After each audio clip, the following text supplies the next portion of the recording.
रामकृष्ण हरी मंडळी, कारले उगवले का नाही बघायला आले होते. तर कारले उगवलेले आहेत.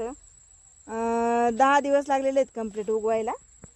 तर उगवलेले आहेत बघा, एवढे झालेले आहे आता. आणि एकदम भारी आलेले आहेत, कुठे तुटळी नाही काय नाही, एकदम चांगले उगवते ते उगवलेले आहेत.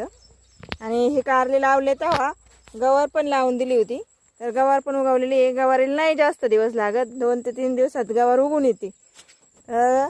थोडीशी जागा होती तेवढ्यात खायापुरते म्हणलं घरी खायला होईल म्हणून गवार लावून दिलेली आहे.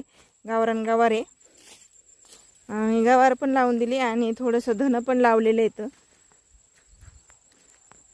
धन आणि शापू घरी खाण्यापुरतं थोडं थोडं लावून दिले. उगवलेलं आहे चांगलं. धने पण उगवलेत आणि शापू पण उगवलेली आहे. सगळं उगून आलेलं आहे. कारले पण उगवलेत आणि शापू बघा तुम्ही, एवढली झालेली आता, लय भारी उगवली. जिथे जिथे जागा होती ना तिथे तिथे लावून दिली ती, इतकी भारी उगवली ना.